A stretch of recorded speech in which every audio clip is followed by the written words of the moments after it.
I just that there is still the foundation and the basis of why Christians tried to triumph over this pagan stuff. There, it's still propaganda that they're using to crush pagan holidays. The other thing that we don't understand, this isn't Halloween, and mentioned Lemuria last week. These aren't the only pagan rituals that the Christians have destroyed. December 25th is not the birthday of Christ. No. It's actually been proven that he was born closer to March or April. So your spring break is really your Christmas break, the birth of Christ break. So I heard it was September, mm, but I could be wrong. Go ahead. I'm sorry. but there was another pagan festival that was on that day, which it happened around that time because that was a time of uh, the winter solstice, and there's a bunch of other like pagan. It's like a week long pagan fest. Right. Okay, but the Christians decided to move the birth of Christ to this day to try to monkey stomp out there. And there's a whole astrological thing about proving the whole story of Jesus is really based upon star movements in the sky, has nothing to do with a body that's down here. And it's a story that's actually even older than the Bible. It's older than, year zero. It goes back way back into Sumerians. It's the story of Horus, story of Jesus. They're all the same story. If you don't believe me, just look them all up. There's way too many similarities for it not to be the same story. But that is a whole other podcast. Or watch the documentary Zeitgeist. Yes, they do. They break it down beautifully in the first part of that documentary. The reason I brought it, the Christians had a war against it's not unlike what the Nazis did with their propaganda. It's not unlike what Pol Pot did in Cambodia with propaganda. It's not unlike what's happening in America today with propaganda. But the Christians were masters at this, and they've been doing it since the dawn of their beliefs. They would take somebody else's thing and then grab it and say it's ours. They've just been bullies throughout history. And that's why one of the reasons I really love Halloween is because it backfired. Right. Because all of the things that they did created what we know today as Halloween, with some clever advertising, with some clever marketing, which you mentioned at the beginning of the 20th century is when we got the traditional look of the witch, the colors of the black, the orange and the black, and then that's when the black cat got thrown in everything else along with the witches and but it's a great thing about the truth stands the test of time. Right. And Halloween is a testament to that, and that's why I love it. It's like resilient. It's it just keeps going and going, gets bigger and bigger because of what the Christians try to do, and it's just a monumental failure on their part. And I'm reading the gty.org post here.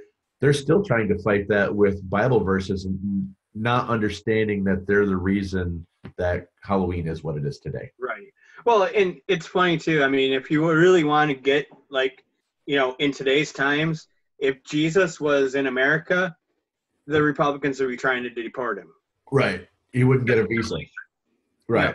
He's Middle Eastern. So, and, if they want to complain and put all these deaths and everything on Muslims and stuff like that. But if you really look back through history, the most deaths caused by a religion was caused by Christian religion. Yes. They have been the most warmongering, most bloodthirsty, look at, the Spanish Inquisition, what they would do to people during that time. Yeah. Torquemada, look up Torquemada, the Grand Inquisitor, and he is never brought up as one of the most evil men in history. But There was a, I forgot what channel it did. It was a Discovery Channel or History Channel or one of them. This guy came out with this scale of evil, and it was just, he had a scale of 1 to 25, and you would think like people like Ted Bundy and John Wayne Gacy and all them would have been like right there at the top, but Right. because on his scale of evil, people that tortured and held people against their will and had no remorse for doing it were right there at the top of his scale. And that's what Torquemada did. He tortured and tortured and tortured people in the most horrific ways. They invented like the rack and the Iron Maiden and all that stuff, the rats into the belly and stuff. They're the ones that created all this shit. So they laid the groundwork for all the other, a lot of the other tortures that would go on. And they wrote about it. Yeah. Well, and going by that scale, I mean, you'd put Hitler up there, and I'm sorry, but you would put Trump up there as well with what he's separating the children and all that stuff. He has no remorse about anything that he does. No, well, he had no remorse when he took away the health care for his own disabled nephew.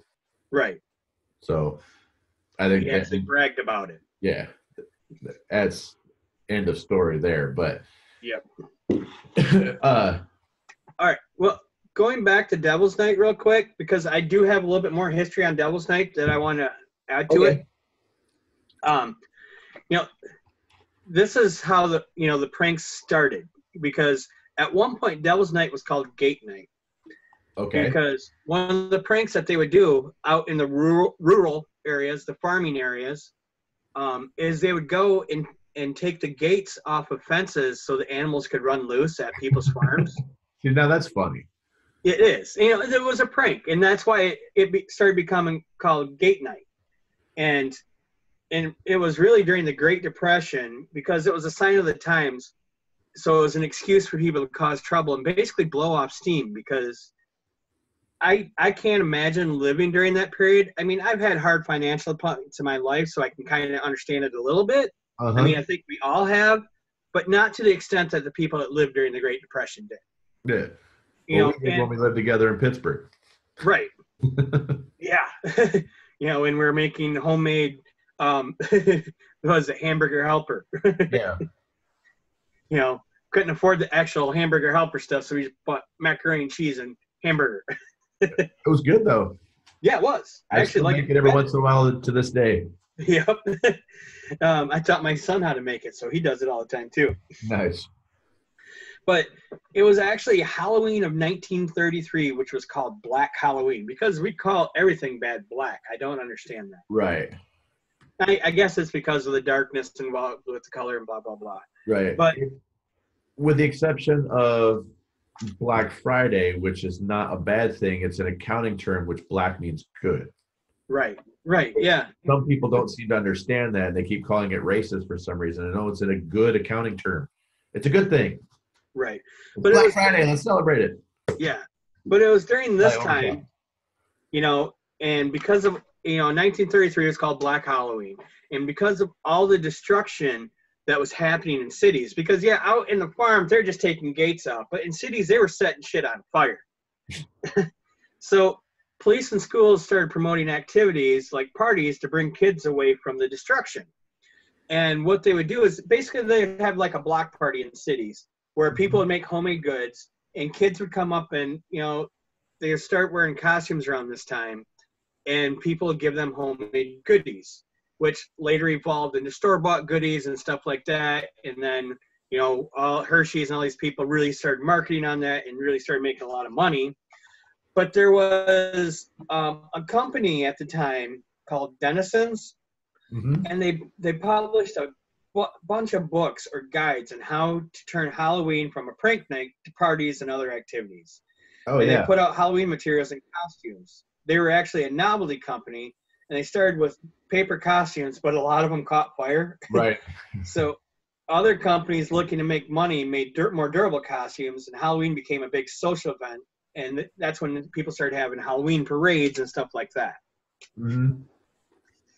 So going back to the Denison, they put out manuals Yeah. like how to host a party, what to put in a party, what to, they put down games that were, that you could do. They came out with like guidebooks on Halloween, and we wouldn't have Halloween today like we wouldn't have Christmas today. We wouldn't have Halloween today without Denisons. We wouldn't have the look of Christmas without the marketing of companies like Coca-Cola Right. for Christmas, because they the first depiction of Santa that we have today happened in a Coca-Cola ad. Right. And Denison created these books that uh, taught people, that hey, let's let's have fun with this. This is Right. a joyous occasion. Let's get on board. Let's do it. And going back to the paper costumes, which was kind of funny because yeah, they were, you're wearing paper. You got anywhere Yeah. near, and you have gas lanterns and you have candles lighting your houses for a lot of people in this time. Still, there's not electricity in a lot of areas. Right. When these were done, I forgot when the time period was, but anyway, costumes caught fire. I highly doubt that a child burned to death from having newspaper wrapped around them really lightly. But when we Right. were young, you would walk into a store at Halloween, and there would just be all the costumes like they are now, but they were in boxes with a plastic mask staring at you. Mm-hmm. So it's actually kind Yep. of creepy. You're walking through, there's Spider-Man, there's Superman, there's Batman, there's the Flash, there's Wonder Woman. You're looking at all these cartoon characters. There's Betty Boop. That was gonna be Dick Tracy. You're looking at all these, but then when you got the costume on, you start looking at it and go, I don't really think Superman would have a picture of Superman on his costume.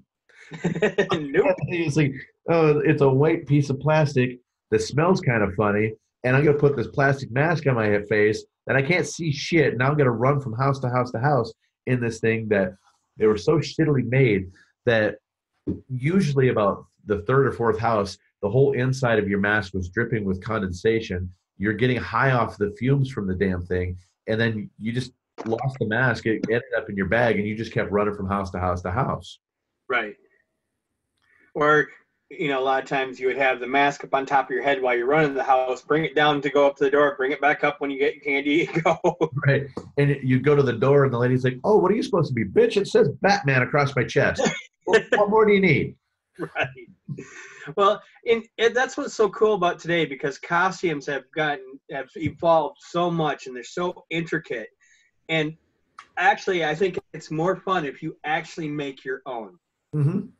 And I know a lot of people don't have the abilities to do that. And one of the things I want to start doing when I can afford to do it is I want to start making latex masks. Oh yeah. I figure maybe if I can get enough money together before Halloween, after Halloween ends, start out so I have like a surplus of them to sell them for next Halloween. There you go. You There know, you go. And where they're still technically expensive to buy some of these masks, like there's a Spirit Halloween store that they're a seasonal thing that shows up for a couple months in your neighborhood every year. Yep. They offer great variety of masks and everything, but in comparison to what we paid, $5-6 for these piece of shit costumes that got us high, to Right. now that these masks with they rival movie quality in a lot Oh of ways, yeah. and they're really not that expensive. So Right. I love this. People ask me all the time, not all the time. Okay, I've been asked like twice in my life, but what time period would you want to live in? And like, there's no better time period than today. Right. So especially when it comes to Halloween, because you can think, you know what, I want to be a strong man. I need a barbell.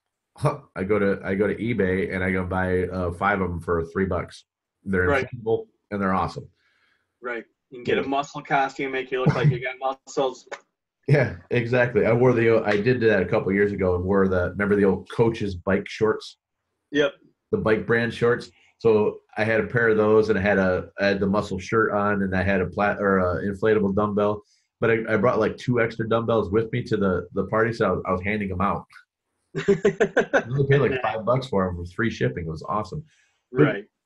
going back to you were talking about the parties and everything there. There's a few couple of facts about that the spending. You mentioned spending, so it prompted me to remember a couple of facts that I found. On average, $79.82 is spent by every household in America for Halloween, on average. Wow. Yeah. And 1/4 of all the candy sold in the US annually is done around Halloween. Oh, I believe that.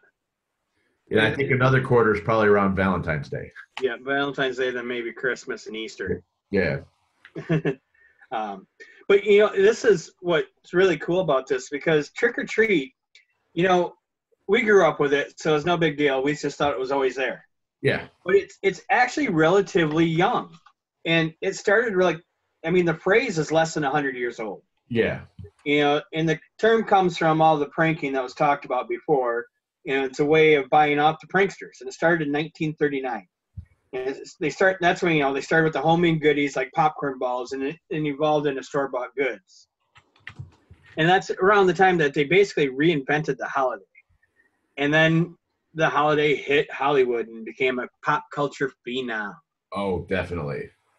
But it's kind of cool to kind of step back to that, because back in the medieval times, they had souling where they go house to house begging for treats. Uh-huh. And now, we turned it into, okay, it's now we're going house to house in costumes saying trick or treat. So it's either give me a treat or we're going to burn your house down.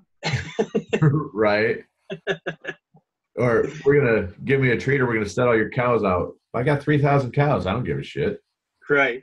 And the awesome thing about this, and this is what I really liked, is the very first Halloween special was in 1966. And do you know what that special was? Did it have something to do with the little dog? Yes. Charlie Brown's Halloween. And that's when, cartoons made Halloween mainstream. It's with Charlie Brown, Charles M. Schultz, the genius. Right. And what spirit was the Great Pumpkin mistaken for? I mean, Linus would wait for the Great Pumpkin, and it was said that it was mistaken for another spirit, and I forgot about which one it was. Do you know? No, I'm not sure where you're going with that one. Well, it was supposed to be from another holiday. I'm probably gonna have to look it up, but one thing in my research it said, Linus was sitting there waiting for the Great Pumpkin, and he had mistaken Halloween for another one where. Okay. So the thing that I saw was when they created it, Charles Schultz wanted to have Linus mistake holidays. Right.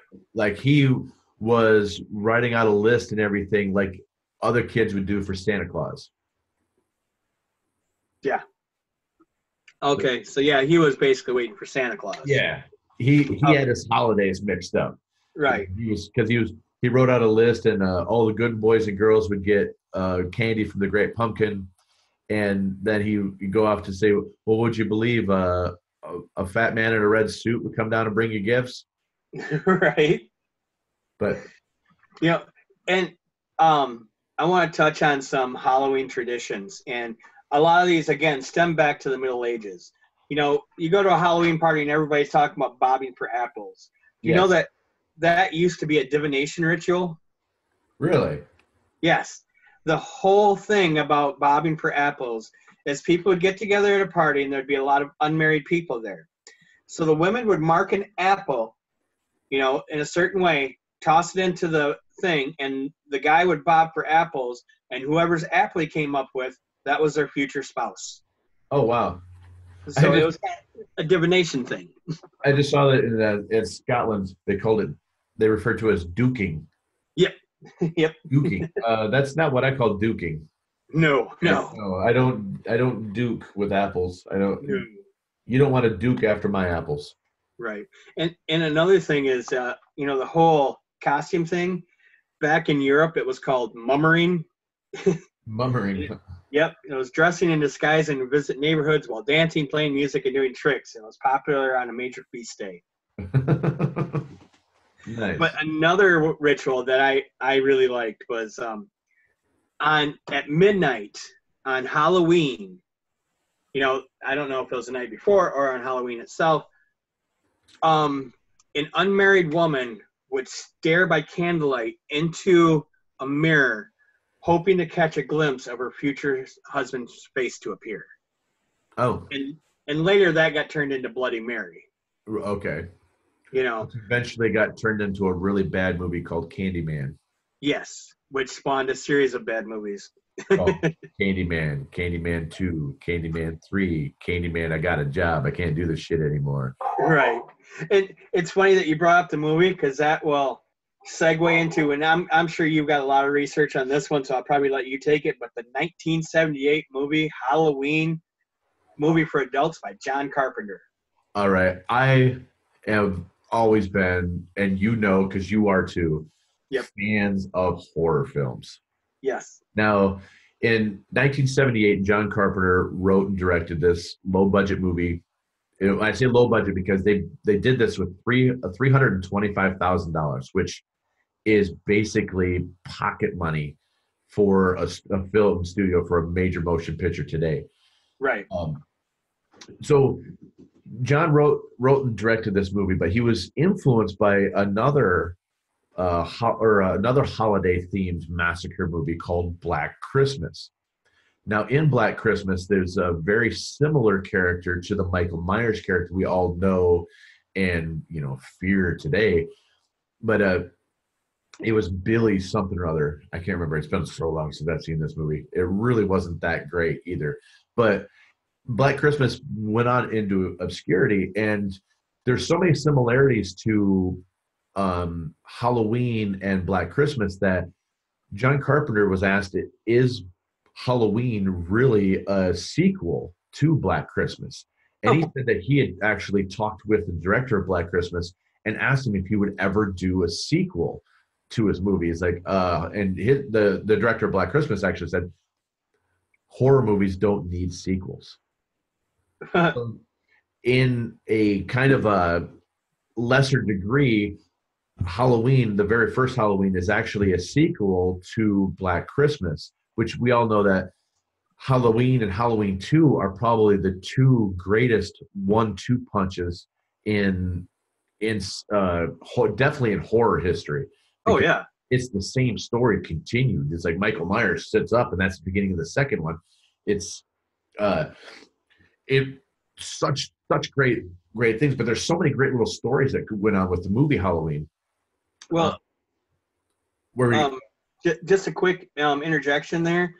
It's kind of cool too because with that movie, John Carpenter launched horror movies from B-movie status to a respectable genre. Yeah, because they, like I said, they made the movie with $325,000. It grossed $47 million, and probably still more today. Oh yeah, that was just what the box office was. Yeah, so, which is even a great number for today. But one of the most iconic things that everybody remembers about that, besides the further career of Jamie Lee Curtis afterwards, was Michael Myers' mask. Yes. Now, the Michael Myers mask was they were poor. They had no money. They were trying to figure out, we have this mask idea, but we don't have any money to make it. So right. They sent a production assistant to a costume shop there in Los Angeles, and he came back with a Captain Kirk mask. Yep. Now, with John Carpenter's own words, it said it looked nothing like William Shatner. No. Starters. It was listed as a Captain Kirk mask. So when people say it's a William Shatner mask, he said, no, it's a Captain Kirk mask that somebody made. But they spray painted it white, added a couple other little details, and that became the iconic blank-faced killer mask. And that, like you said before, that this movie spawned, it took horror films from obscurity into the mainstream, just like Deep Throat put porn on a, a commercial scale as opposed to a back alley room scale. Right. It also changed branding. It changed the focus of. I mean, look what it did for The Mask. They when they came out with Friday the 13th, which actually, if you know your movie history, the Hockey Mask didn't actually come out until the third movie. And then now more recently was, you have the mask, the Ghostface killer mask from the Scream, or Ghostface, not Ghostface Killer. That's a Wu-Tang Clan member, but you'd take credit for it probably. Uh, but what I'm saying is it allowed us to brand horror films too. So Right.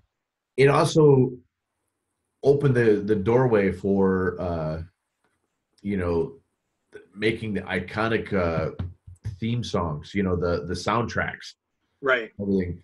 I mean, I think, if I'm not mistaken, Exorcist came out first, which Tubular Bells is probably the most iconic horror theme ever. Right. Second only, or Halloween theme is only second only to that one, because Right. and John Carpenter wrote and recorded that himself because he had no money. Right. Well, and it's kind of interesting too. And you talk about the mask, um, yeah, because the reason why they liked that after they spray painted it, because it looked like Michael Myers was wearing somebody else's face. Yeah, You and it know, does. yeah. But the mask really redefined what Halloween mask could be, and they evolved from that point. Yeah. So yeah, I found that really interesting too. And I mean, currently today, Halloween is just as much for adults as it is for kids, Oh, because kids go trick or treating, adults go to a bar or Halloween parties. yeah. Good. And if you don't believe that, go to any Halloween aisle that's got costumes and just look at the women's costumes, the adult women's costumes. They go from little girls to being like cute little bumblebees to like Dora the Explorer to whatever the hell the little girls watch these days. That they go from that to slutty everything. Right. They're, So you they're got the little kids version, which is Dora, and then the adult version, which is the slutty Dora. right. It's Dora in hot pants. Right. And a lot of cleavage. Yes, and a lot of cleavage. Push-up bras for those who need it. Yeah. So it Halloween is not really it's just as much for the adults. And I know, I don't know them now, but when everybody that it was in my circle was raising their kids to that point, they do the trick or treating, then they go party. Right. Right. You do the trick or treating, you come home, go through the candy, and then get the kids to bed, take off, go to a party. You said it right there. That's a great segue. Go through the candy. Yes. So one of the things that every parent growing up, everybody our age and older has always been, don't eat the candy until I can go through it. Right. Now, that is a huge myth that there's razor blades in apples. There's poison in candies. There has been no confirmed cases of a stranger poisoning children through Halloween candy. No. There is, however, a couple of cases where it was actually done by people they know. Right. Or the kids themselves. Or the kids themselves, yes. So I'm not saying don't be careful, because I wouldn't do that, but the airport out here actually set up a conveyor belt with an x-ray machine, and you can send your kids candy through it. Oh, that's cool. It's a publicity stunt. It's kind of cool, but completely unnecessary. I don't want my apples radiated. Right. Now they're cooked. Yeah. I don't really want my kids taking apples from anybody. They're not going to eat them anyway, so don't fucking give them to them. Right. So this doesn't really happen today, but when I was right the last year or two that I was trick or treating, there was this old man that lived around the corner from us. gather up a whole bunch of kids on his porch, and you tell you a small little story, and it's like every one of us is just like hopped up. We've eaten half our bag already. We need to replenish it. We're all like sugar high, and he wants to tell us a quick story, and then he throws a penny in all of our bags. The last year it was a nickel. Like, dude, really? I can't. What am I supposed? This is still 86. What the fuck am I supposed to do with a nickel? Right. Well, And I got one nickel because you're the only motherfucker that's giving us nickels. Right. They did have penny candies at stores back then still. They did, but that's if you like those squirrel nut chews. Yeah, they sucked. I hated those things. I hated them. You know, hey, tying back to the last podcast we did. Uh-huh. I actually found the date that All Saints Day went to November 1st. It was in 837 AD. Wow.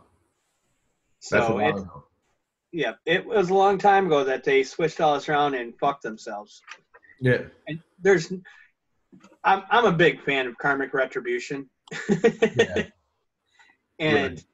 So-called Christians, anymore if somebody tells me they're a Christian, I don't even want to talk to them because all the connotations. And yes, it's because of the fake Christians that you see all the time on TV who are condemning and judging everyone. And, even though their book says judge not lest ye be judged, they continue to do it.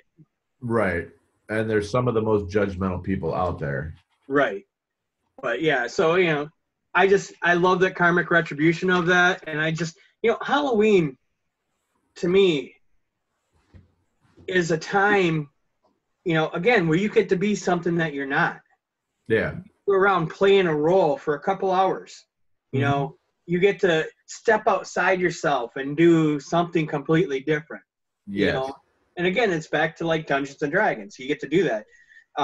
But you go out and you go to these Halloween parties, and then you add alcohol to the mix and other substances for other people. If I'm honest, okay. Yeah. But, that's when things get interesting. Now, going back to a quick rabbit hole I wanted to go down real quick. Go back to the masks. Yeah. So, we have some of the most iconic masks that we talked about. Obviously the Michael Myers mask, and if you haven't seen it, there's a movie called Baby Driver, which is really good. But there's a part in there where they're on a heist, and one of the guys that's on the heist is really stupid, and he pulls out masks and gives them to everybody, and they're like, "What the fuck are these?" They're like, "They're Mike Myers masks." No. The Halloween guy. No, they're Halloween masks. Yeah, I know they're Halloween masks, but it's Austin Powers, Michael Myers from Austin Powers, not Michael Myers from Halloween. Right.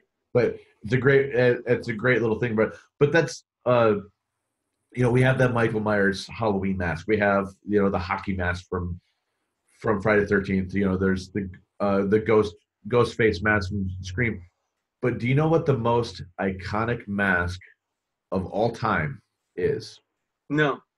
So everybody's seen it. Just about everybody that's over the age of 12 has probably even put their lips on it. It's called Rescue Annie. Oh. So if you don't know, all CPR dolls have that same face, that same look. Now, recently, they've actually kind of updated it. They kind of changed it a little bit because the history of this mask is they made a male one too. Yeah, but the female ones is kind of the staple for these masks for everybody was actually a death mask of an unknown woman that was taken in the 1880s, and it was on. And this is, if you don't know what death masks are, they are a ritual that they used to do back in the day where they would do like a plaster cast of pretty much the moment of your death. Or they try to get the moment of the death, or it's something that they would do in funeral homes, and then families would keep them and put them on their walls as a keepsake in memory of them, just like they used to do death portraits. Right, that's what I was gonna say. They would families would actually sit and have a picture taken with the deceased, but This one was an unknown woman named or they just referred to her as Rescue Annie, but I'm missing how it ended up there. But they found the face intriguing to a pathologist who decided to make a face of this unknown girl, and it hung on the wall of this woman for years. And then they needed a face for a doll to do CPR with, and her face, this unknown woman, became the face of CPR dolls, and it was that way for nearly 100 years. Hmm. That is interesting. So, Yeah, I want to touch on because we talk about we talked a lot about how it's becoming somebody new. Look at some of the icons in music. Let's look at Alice Cooper. yes, Alice Cooper, his name is obviously not Alice Cooper. That was actually the name of the band and actually became, everybody refers to him as Alice Cooper. right, But an extremely intelligent person yes, and a very good marketer. one hell of a marketer. He would put this makeup on. He'd put on these creepy stage shows where he'd cut off his own head and blah, blah, blah. In the early days when he did that, he would, and I've watched some interviews with him. I can't find the links to him right now, but he would, once he put on the makeup, he became a different person. And in the early days of doing this, he doesn't actually remember being that person until he'd take the makeup off and revert back to himself. But I mean, I found that really interesting because it's kind of like a psychological thing that this happens to a lot of people. Yeah, It's almost like multiple personality disorder. right. But he would become this person, this really creepy dude, go on, do all this stuff, then take the makeup off and revert back to normal. I'm glad you brought him up, because two really quick stories that I've always loved about him was he was at a party and became really good friends with Groucho Marx. Okay. Now, if you don't know who Groucho Marx is, he's the guy that kind of looks. He had he was part of the Marx Brothers. They had a bunch of movies back in the day, and yeah, exactly. He was a host of a talk show, but he actually died the same day as Elvis. Oh, okay. Odd fact there, but he had insomnia, and he'd be up all night. So he knew that his friend Alice Cooper would also be up. So he would call Alice up to come over and hang out with him at night. So Alice, when he was there, was around, would go and hang out with Groucho Marx till the wee hours of the morning and then go home. Right. But another thing about that I always loved about Alice Cooper was he always talked about his show. Everybody talked about, it's a circus act. It's all this. He goes, it's vaudeville. All I'm doing is a vaudeville act. And he goes, I wanted to bring that to the masses and kind of add my own element to it. He goes, I never understood how important or how good I was at doing it until one day I'm looking off to the side and I see two people that I would never expect, and nobody would ever expect to see at an Alice Cooper show: Milton Berle and Lucille Ball.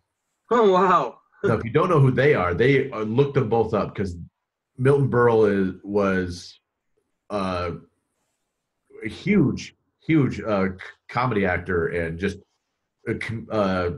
Basically the king and queen of comedy. yes, exactly. He did a lot of stuff in women's clothes. He was actually in a Rat video, which is kind of an odd thing. And then everybody knows who Lucille Ball is. She's the redhead queen of comedy back in the day. But they both got their start in vaudeville. Mm-hmm. So they wanted to see this vaudeville act that everybody was going to see. They understood what it was. And then when he saw that they understood what he was doing, it gave him validation that he was doing something great. Right. Staying on Alice here, he did an interview and he said that it would be the best show ever, but it'd be his last show, and that would be if he actually cut his own head off with the guillotine. Right. But, and touch on something that's, near and dear to you and my heart. My favorite episode of the Muppets ever was when Alice Cooper was on there. Yes. Yes. But, but that also, Alice Cooper launches, bands like Kiss, who with all their makeup and everybody knows about them. And I'm not a big Kiss fan, so I'm not getting into them. But, you go on to other bands like, Mudvayne, Gwar, Slipknot, these people all, like Mudvayne in their early days had all the makeup and stuff like that. Gwar are known for this big vaudevillian act. Yeah. Don't forget like Marilyn Manson and yep. And even to a certain extent, they brought the whole makeup. He brought the whole makeup thing in there, and there's undoubtedly a band that's taken the makeup to a level that nobody else has ever done, is the Insane Clown Posse. Oh yeah, definitely. Because they took their whole circus act and brought it out and everything, but it's got a lot of roots in the fellow Detroit people. So. But a quick thing about them is like, it's actually one of the reasons that the government is so scared of juggalos is the fact that their makeup actually beats facial recognition software. Oh, nice. Yeah. That's awesome. Because facial recognition software goes by identifying certain points on your face. Mm-hmm. The corners of the mouth, the sides of the nose, the point of the nose, the nostril areas, the sides of the eyes. But when you put that makeup with the sharp points on it, it fucks it all up. Right. So, and you talk about like the marketing. Also, you look at somebody like Marilyn Manson, who is another extremely intelligent person. The dude has a PhD in psychology. He's a smart dude. But he took the Alice Cooper, the Madonna approach to marketing himself. Yeah. Go extreme. Get banned by people, because whenever you're banned, your ticket sales go up, your album sales go up. Right. When there's controversy sells, and Madonna was one of the greatest at doing that. Yep. But you look at that, and it's like that. There stems the true meaning of the word. There's no such thing as bad press. Right. But and then you got Slipknot with Corey Taylor and all of his people. They wore masks throughout their entire show. Right. He eventually strayed away from that and formed that other band he's in. I can't remember, but where they don't wear the mask and they just play. Stone Sour. Yes, that's it. But it was a big part of their act. And again, they get to become people that they're not. And if you're new to music and you have stage fright, it's a great way to overcome that.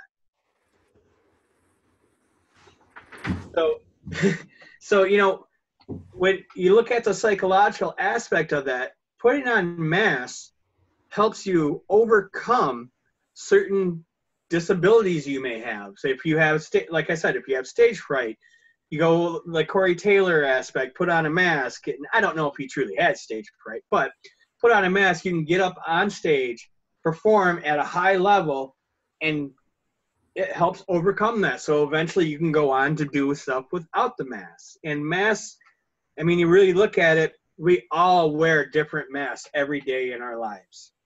Whether it be our work mask, our parenting mask, our friends' mask, or, just being ourselves, which nobody truly is anymore because you just can't be.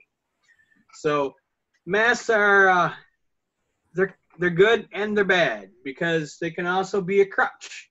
So if you're relying on the mask too heavily, you may not be overcoming the thing that you are trying to overcome.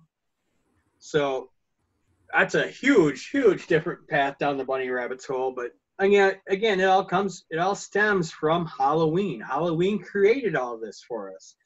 And, there's another great poem by a Scottish author or Scottish poet named Robert Burns, who in 1875 wrote a poem called Halloween. And again, this one's extremely long, so if I were to read it, I would slaughter half of it. But Actually, I'm going to say it was not 1875 since they say he was from 1759 to 1796. That's not possible. He was like not even 40 years old. But then again, they didn't live that long back then. So, No, yeah. they didn't. So, if you get a chance, it's a good poem. If you like poems, look it up. It's called Halloween by Robert Burns. Mhm. So, that would be a good one to check out. So, but yeah, to wrap that up, like I said, we all wear different masks, and masks pretty much stem from Halloween. Yeah, exactly. And one of the things that I, one of the things that I loved about Halloween and kind of doing this research was, and it stems from you throwing out the music part there a minute ago, was it kind of coincides with like the satanic panic of the 80s because Alice Cooper kind of set the groundwork. You know, you had other, you know, quote unquote metal bands, hard rock bands. You know, you had, you know, Sabbath was already established in the 70s. You know, Deep Purple and, you know, like Blue Oyster Cult. And, you know, there's a bunch of quote unquote hard rock heavy metal bands from the day. Alice Cooper kind of like brought it a spectacle to Right. it because if you look at he basically right, he created like shock rock, and then that laid the groundwork for bands like Kiss to come out, and you know Gene Simmons can come out there in his kabuki makeup and spit blood and with his demon boots, and people would start calling them the Knights in Satan's Service, and then from there it kind of uh just got this steamroller of like Christian fundamentals where they just started going after everything. Yeah.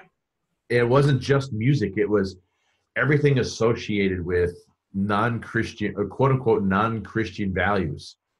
There was music and there was movies and there was television and it was kind of funny because they, even in a certain way, there were certain like criminals that were overly prosecuted because of this satanic panic.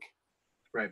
Well, you know, that kind of reminds me of something. You know, I would be watching a horror movie when I was young, and my stepmom, who you know is a bitch, would sit there and tell me, if you watch horror movies, you're going to hell. And I'm like, okay, so who else is going to hell? Well, people like you. And who's going to be in heaven? People like me. I'll go to hell, thanks. Nice. Yeah. But, you know, it's that judgmental bullshit. I mean, Right. it comes down to it. Everybody's so all up in arms about shit that has absolutely no effect on their fucking life. Right. It has no bearing on your life. And if you care so much about your own soul, then you wouldn't really give two shits about mine. Right. You know, work on you. You do you, boo. And by you, you know, by you worrying so much about other people's souls and judging and condemning and all that stuff, you're not actually living by your book. right. You know, and if you're gonna say, if you're gonna throw out Bible quotes, you should live by everything in that Bible, not just what suits you right now. Exactly. There's a lot of creepy shit in that book. And yes, I've read the bulk of it. But it, you know, so all this stuff, you know, demons and witches and black cats and superstition and pagans and all this other stuff that gets wrapped up around Halloween. I think what we've kind of shown here or talked about here today, it really shows that be careful what you wish for because it really could fucking backfire. Right. Because And it may have taken 1,200 years, but Halloween has become exactly what you didn't want it to be because you meddled with it. right. You know, it would have just stayed as a, you know, a festival of barbecues, you know, in the woods had you not attacked it and then attacked it again and attacked it again. But Halloween has become something that has stood the test of time, has evolved. Yes, I believe in evolution. Yes. And it became something that, let's face it, is far worse today, Christian value wise, than it ever was when they had barbecues trying to have a better harvest. Or I Right. keep saying barbecues, is really bonfires. And these people are the same people that are taking the kids out trick or treating. Yes. And it's kind of Or funny. they'll do, or they'll have a Halloween party at their church. Yes. So you're still celebrating it. There's I found this kind of thing. There's kind of different celebrations and perspectives of different religions on this particular holiday on Halloween. Like in the Nation of Islam, it's actually worse to participate in Halloween than it is in Christmas Huh. for some reason. Yeah, that one I found kind of different. That I thought that was a little bit different. Hindus don't observe All Hallows Day. Instead, they remember the dead during a festival of, I'm gonna slaughter this too, Pitru Pakasha. I don't know. It's Pitrupakasha. But it's a ceremony to keep the souls and ancestors at rest. They have their own little festival, and that's in mid-September. The neo-paganisms, uh, they they have no consistent rule or view of Halloween amongst those who describe themselves as neo-paganists or Wiccans. They don't neo-pagans. Some do not deserve it or observe Halloween, but instead observe Samhain. But they don't do it on the 31st. They do it on November 1st. Okay. So I just thought that was kind of weird. That now I'll admit that my overall knowledge of most of these religions is menial at best. I mean, I know I've learned enough about it to understand points of view, but like the specifics of that, I thought that one was kind of different. That participation in Halloween is worse than participation in Christmas or Easter. And that's from Sheikh Idris Palmer, and he's the author of a brief illustrated guide to understanding Islam. That's where that comes from. So I didn't write it. That's not my view. I'm not saying anything about your religion. I'm just quoting that guy's book. Right. Right. Well, and it's interesting that, because that's something I didn't think about looking into is all other religions and how they view Halloween. Mhm. I should have, though. That's a cool take on it. But, even though you say that they don't see it, the Hindu one, especially, they're doing the same thing as how Halloween started, Yeah. worshiping the dead. Right. Not worshiping, but placating the dead, or however you want to say it.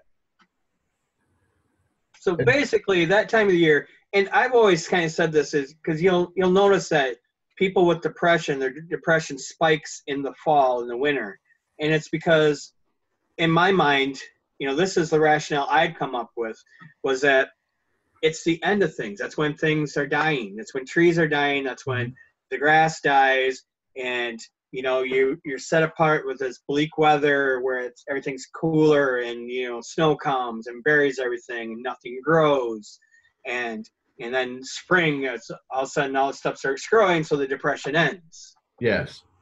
Not to mention it's you get less UV light because there's less hours of daylight. Exactly.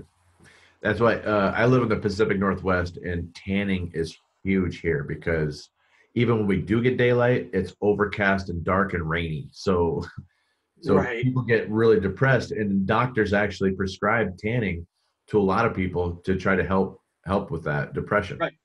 Yeah, my dad has actually a UV light that he was prescribed to help with his depression because it helps get vitamin D. Because when you're tanning and you're using UV light, you're basically, what you're doing is you're putting vitamin D into your skin, in which absorbs into your body. Yes.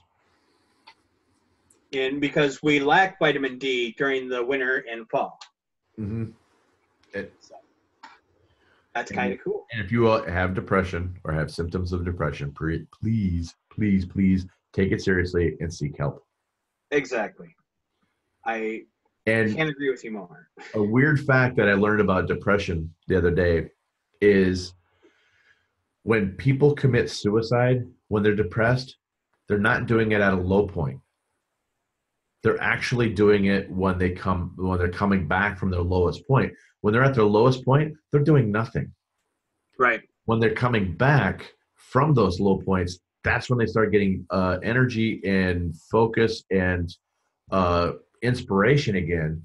But they've been beaten down so much during that low point. That's the first thing on their mind when they come out of it. Oh, that And sucks. yeah, so they were. I heard that in an article where they're talking about Anthony Bourdain. They're Okay. saying him and Robin Williams, and who was the other one that they're talking about? Carradine, uh, Okay. Keith Carradine, or yeah, the one David? that was in Kill Bill, who hung himself in a closet. Wasn't it David? Maybe it was David. I can't remember. Yeah, but anyway, they're talking about those three, or they're talking about people like those type of people, and like more than likely they were coming out of their thing, and that's when they need the most help. But depression is such a weird issue that Oh, it really is. so just seek help, and then just be happy about Halloween because it's almost here. Right. And this Or public was service here, announcement was depending on brought when to you you by listen to it. Halloween. Yes. Yeah. Our PSA today was brought to you by Halloween and candy everywhere. Yes. Because candy releases endorphins that make you happy. It tastes good. And if you remember, You know, I was gonna say, and if you remember, what was the one thing that Harry Potter's teacher gave him when he was trying to create? He was attacking the Dementors when he was practicing. They gave him no chocolate. idea. They gave him Oh, chocolate to make him feel better, because chocolate makes you feel good. and the real reason why we parents go through the kids' candy is so we can snag the parts that we like first. Oh yeah. Oh yeah. It's we're taxing them for us having to take them out. That's right. And okay, cost. Yes, I mentioned before that it was like almost $80 per household, and 1/4 of all candy is sold around Halloween. But that cost of candy has gone down dramatically from when we were kids. That Oh yeah, everybody gives away candy bars now. And yeah, you're the one that's giving away like the 2 Tootsie Rolls. You're probably the one that's getting egged. right, right. What do you do on what's your Halloween night look like now? Okay, At so your um, we don't go out trick or treating anymore. We used to in our town. They would do this thing where all the businesses on the main street would hand out candy, and they'd hand out lots of candy too. It was most kids would start there. It started at like 4:30, something like that.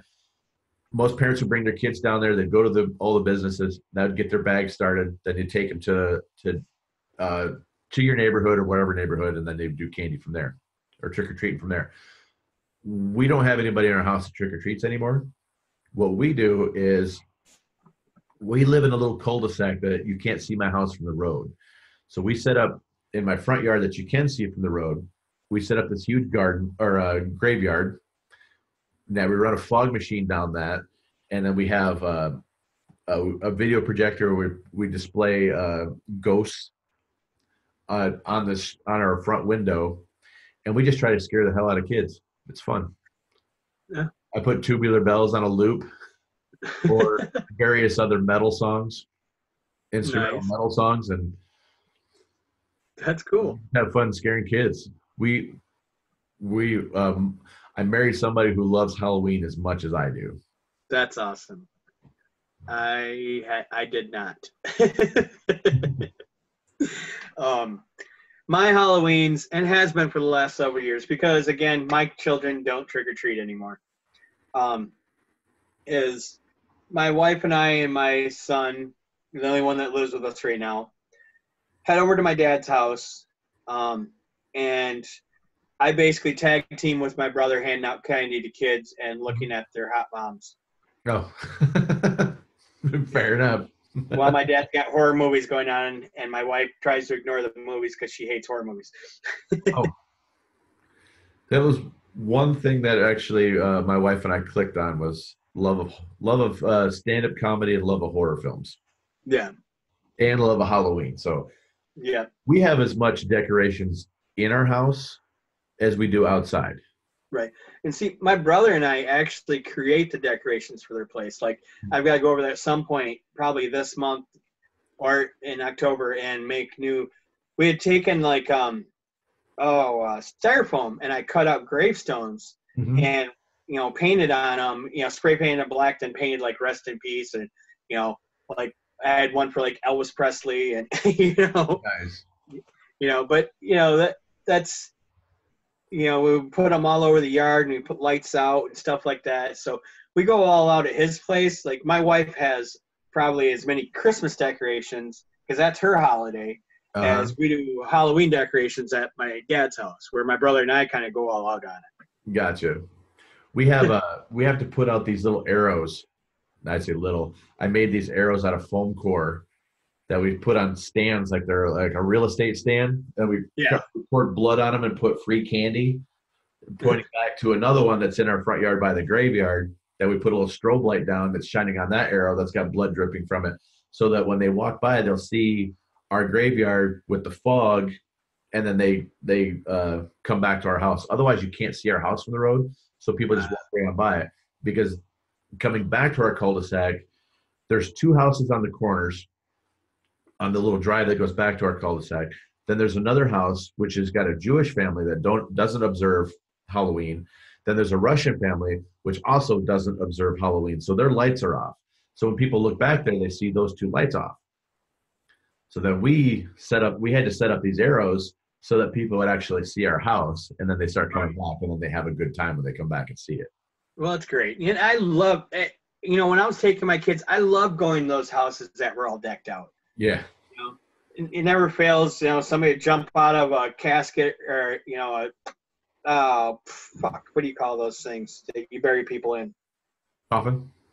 Coffin, yes. Jump. I You was gonna said say casket at casket. first, which is right, but Right, but we all know them as coffins. Jump out of a coffin and scare the shit out of my kids, and you as an adult seen this shit thousands of times, so you know what's coming. yeah. But I always love that, and I'm one of those people that if I'm handing out candy, I'm much happier when I see the parents are dressed up too, Yes. because these parents are adding to the joy of their children. They're involved with their children. Right. It's not the one standing back there going, come on, hurry up, hurry up, hurry up, hurry up. Out here, it's they stand under an umbrella out in the street waiting for the kid to run up to a stranger's door to get treats. You Right, know, and back there, being in Michigan, sometimes it's they're wading through snow right. to. Which hasn't been in several years.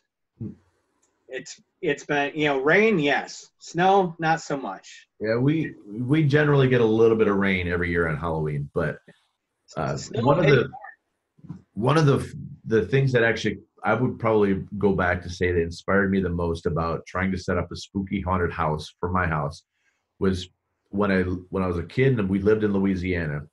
My parents were those ones that were standing out the end of the driveway watching my brother and I run up to this house where this crazy Cajun jumped off of his roof and oh, landed behind my brother and I as we were just entering their garage.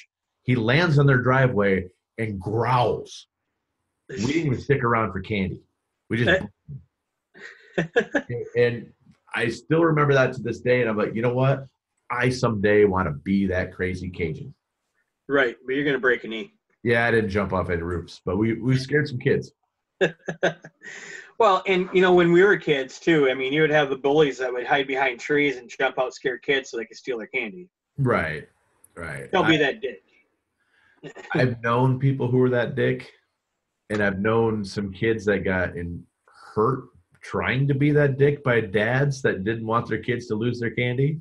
Right. So in the 80s, we were a different world. Yeah. In the 80s, you didn't fuck with, as an adult, you could whoop a kid's ass. Yeah. But Yeah. a So, kid I know tried to steal, jumped out of some bushes, tried to steal a little kid's bag of candy. The dad grabbed him by the back of the shirt and the belt and threw him back in the bushes. ooh, So he didn't get the candy, but he had some scrapes and stuff on his face from taking branches to the face. right. It's Eh, pretty much. okay, I want you to list your top 5 Halloween themed movies. Top five. Okay. First, obviously, would be Halloween. Are we Okay. doing just straight Halloween movies? Yeah, not horror movies, Halloween themed. Okay. So, it has Halloween in it somewhere. Okay. Uh, Halloween would be number one. Um, gotta put me on the spot here. I'm trying to think of the other ones. Because for some reason that goddamn Hocus Pocus movie keeps jumping in my head, and I don't like that movie. I Yeah, I mean, don't care for it either. uh, fuck. I could be really cheap. Halloween one, Halloween two. Um, goddamn. No, fuck you. You caught me for a loop on that one. All right, what All do you right. got? Right now, I can only think of two right off the top of my head. My number one Halloween themed movie is The Crow. Okay.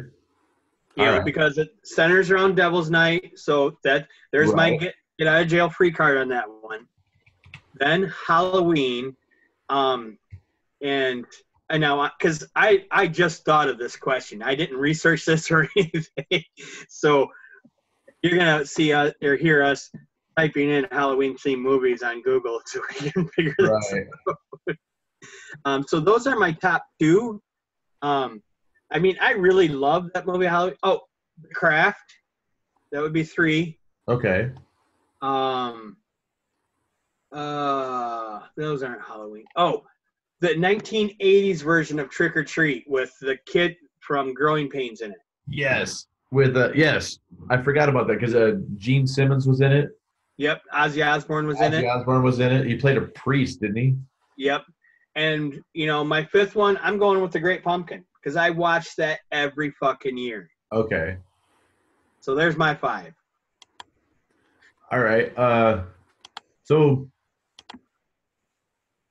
I would ones that I would not put on there would be I wouldn't put like Coraline. I wouldn't put Nightmare Before Christmas. Um, What? I want to switch one out because instead of The Craft, because that's witches theme, not necessarily Halloween theme. I'm gonna throw in one that's just a traditional thing. I know it is here in Michigan, but the Rocky Horror Picture Show, okay. because it's Halloween that they do all the showings of it here in Michigan. Right. They do that out here, and they put the V on your forehead if it's your first time going there and all that crap. Uh, Yeah. It's funny because I'm looking at I'm running down this list of different Halloween themed movies, and right. the this obviously had this website, and I'm not going to call them out because I'm kind of embarrassed that I'm on it. Has no idea what a Halloween movie is Oh, Jesus Christ. because would you call Ghostbusters a Halloween themed movie? No. Yeah. Then they have Casper as a Halloween themed movie. No. Pride, Prejudice, and Zombies, which I would not say is Halloween themed. The Conjuring, which I would not say is Halloween themed. None of the Amityville horror movies. Nope. Not the Harry Potter series. Edward Scissorhands. That's a nope. They may have had a Halloween part in it, but Right. They're uh, not Halloween themed. right. So, and a lot of the Halloween themed movies that they had on there were um, pretty much like the Disney type movies. Right. Um, I'm seeing some like old B ones like Jacko.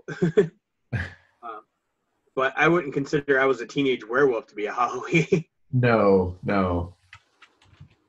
I forgot about Trick or Treat. That was a great one.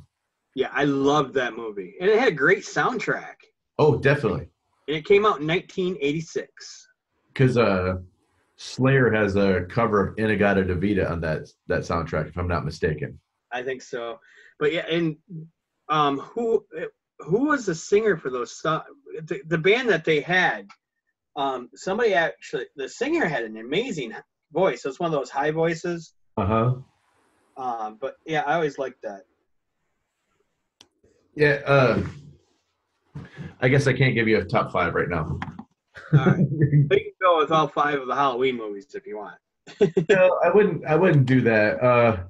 I may throw Trick or Treat in there. That's kind of a cheap one for there, because I'm going through there trying to figure out. I was like, why don't you inspire me to come up with a complete list of Halloween Jason? You know, the Saw movies always come out around Halloween. Yeah. And I keep going to like horror films and stuff like that. Like if I'm not mistaken, the original Scream movies came out around Halloween too. Yes. Well, and it's the time of year where a lot of the franchises will throw out horror movies. Yeah. Would you consider Hellraiser a Halloween movie? No. I watched the first one, but I didn't. I know a lot of people love them. I didn't really get into it. I saw the first one. It was, because it was written by Clive Barker. Right. Really cool story, but then it just kind of got, oh, the symbiotes are back, yay, or whatever the hell they were called. Right. Not symbiotes, because that's like Venom and that shit, but right. I almost said solenoids. There's something like that. Right. So, all right. So we have. Let's sum up, today's episode, and we'll sum up last week's episode too, because we didn't really sum that up. So what we did is we took Halloween and took it back to its roots of Samhain, which was the old Celtic ritual, a pagan holiday to celebrate the end of summer, the end of harvest, the beginning of, the dark period of their calendar. We talked about all the things that happened, throughout the ages, how the church tried to take over the holiday to kind of dismiss it, and it backfired on them. And we brought it all the way up to modern times, and we went down several different pathways, a lot of music pathways. Anything you want to add to this? Yeah, we talked about how the Christians tried to destroy it, and it severely backfired. We went into we did some poetry. We did some religious backstory. We did some vaudeville. We covered the gambit, I would say, on this. We even talked Christmas for a little bit. Right. Episode. So I really liked researching this one because it was it's Halloween has always been fun and dear to me. And one of these in the show notes, I'll give you my top 5 Halloween movies, and you can too, because right now one of the best Halloween themes parts of a movie that I remember because it was so freaking funny for being a kid's movie, but was the part in Diary of a Wimpy Kid. I think it was Roderick Rules, where they have to go through the spooky forest. Oh yeah. So that part was hilarious. So, but anyway, summing it up, Halloween fun, or Halloween 1, Christian 0. Right. And and this is what I love about this podcast is because we take these topics and we research them and we learn a lot of shit that we didn't know. And I love learning shit. I'm a geek. I don't fucking care what you say. I enjoy it. Yes. And learning is all of the battle. It's not half of the battle. That's G.I. Joe bullshit. Right. Learning is all of the battle. Learn, never stop learning. Just because you're out of school doesn't mean you're done learning. Right. If you think you know everything, you're sadly mistaken. Yes. if you think you know everything, there's one thing that you don't know is that you're dumb. Right. I once had a boss who was, I want to say, probably about 10 to 15 years younger than me. And I told her, I said, the saying that with wisdom or with age comes wisdom. And she's like, yeah. I said, you know what that really means? It's like, what? We get to the point where we realize we really don't know anything and we just don't give a shit anymore. Right. That's the wisdom part, is going, we can learn it. Yes. And we'll go out and learn it, you know. But we have more patience with learning than we did when we were younger. Right. Very, very true. And there's a great book. If you want to start learning, there's a great book out there called The Subtle Art of Not Giving a Fuck. Highly recommended. Because here's what it looks like for those. That's it right there. Mark Manson that wrote it? Yep. Yeah. Mark Manson. Yeah. Manson. Yeah. I have not read it yet. I'm sorry. I will. That's a great book because he says obviously you can't give zero fucks because you have to give a fuck about not giving a fuck, and there's fucks that you can't not give a fuck about. But especially like one of the things that everybody is scared about, if you're giving a fuck about poison being in your candy, then you're never going to enjoy the candy because you're too worried about, you've already ruined the moment of getting the candy because you're too worried about it. You're changing it into something it's not. Right. And, and stop being afraid of everything. This fear propaganda bullshit. They talk about how violent our world is. Our world is no more violent today than it was in the Middle Ages. It's just that now we have social media that if somebody robs a bank in California, we hear about it 5 minutes later. Right. Or we're getting live footage of it happening. Right. So it's just the media and stuff like that. And fear is a tool that is used by governments, by religions to control people. Yeah. And if you want a perfect example of how, when they say our media is more violent today, in the 80s, there was I think he was the treasurer for the state of Pennsylvania, was about to be put away for 55 years, held a press conference, shot himself in the fucking head with a .357 Magnum, and it was broadcast live on the news and then rebroadcast on the 11 o'clock news. And then it wasn't until the next day did they cut the part out where he actually pulls the trigger. So that was in the 80s. And you hear the only thing they bleeped out of it was the fact that the dude said, oh shit, somebody, not the dude that shot himself, somebody else says, oh shit. That part was bleeped out. Nothing else was censored. And that video you can watch today and somebody actually wrote something in the comments down below that it makes a great point about our society today.